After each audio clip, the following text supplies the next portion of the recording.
Hi, I'm Thomas, with guest desk reporter Braden, here to bring you this week's podcast.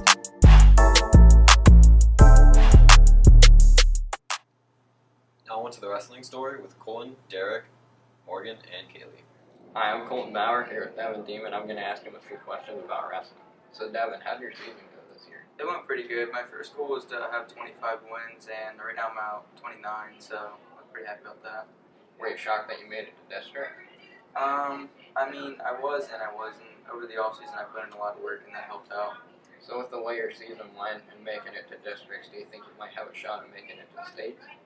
I'm going to say after districts, we'll see where I place there, and then that'll tell us. All right, well, I appreciate it. Next up, Legion SA winner with Colin and Nate. Colin, I'm here from Kenzie Husey, who won the writing competition. So, Mackenzie, why don't you explain that a bit to us? Okay, so I won the Legion essay contest, which is basically where the Legion sends a prompt to Mrs. Carpenter every year, and she assigns it to us to answer, and basically the Legion collects all our essays and reads them, and whoever they think is the best wins. So what work did you put into win this competition? Well, I really had to think about the prompt a lot, and then I just kind of wrote my paper.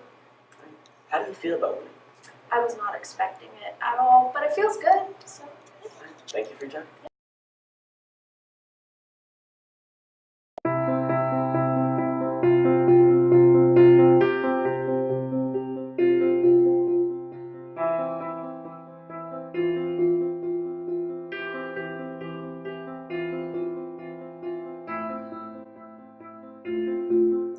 Hi, my name's Mr. Stola, and I've been teaching at this school for a long time. I've been retired for a few years, but most of my teaching career has been spent here.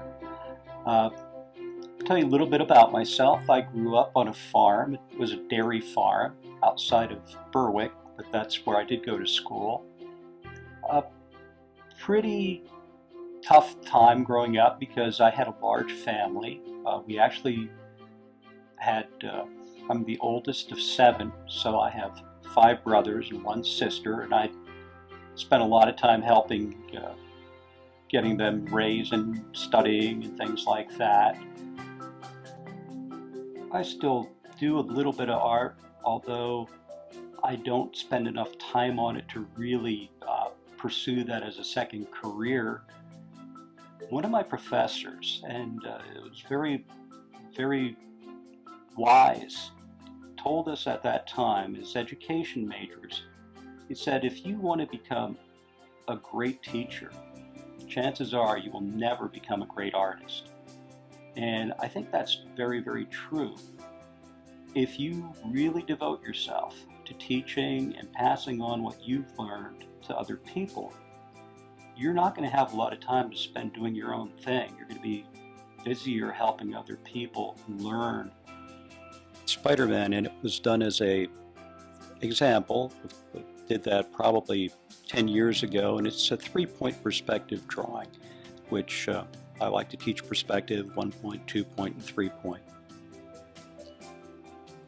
The last 2 drawings, the one with the creature and the man fighting him with the spear, that one's pretty well finished, and I used that as an example years and years ago. It was not finished. I added the wall and all the other things behind it this year, but I'm using it as an example again to show a little bit about atmospheric perspective and how we can make things look like they fade away.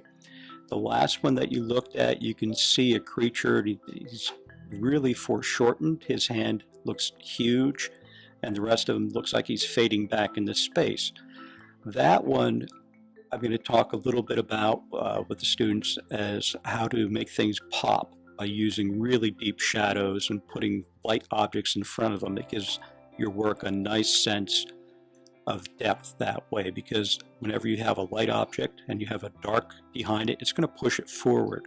So that's what I'm working on there. Plus I'm showing textures in the rocks and the other objects within that drawing. It's a pretty decent drawing, nowhere near done, probably about halfway finished, but again, most of my stuff is done as examples to help other people learn how to create art. Thanks for tuning in to this week's podcast. I'm Braden. I'm Thomas. See you next week.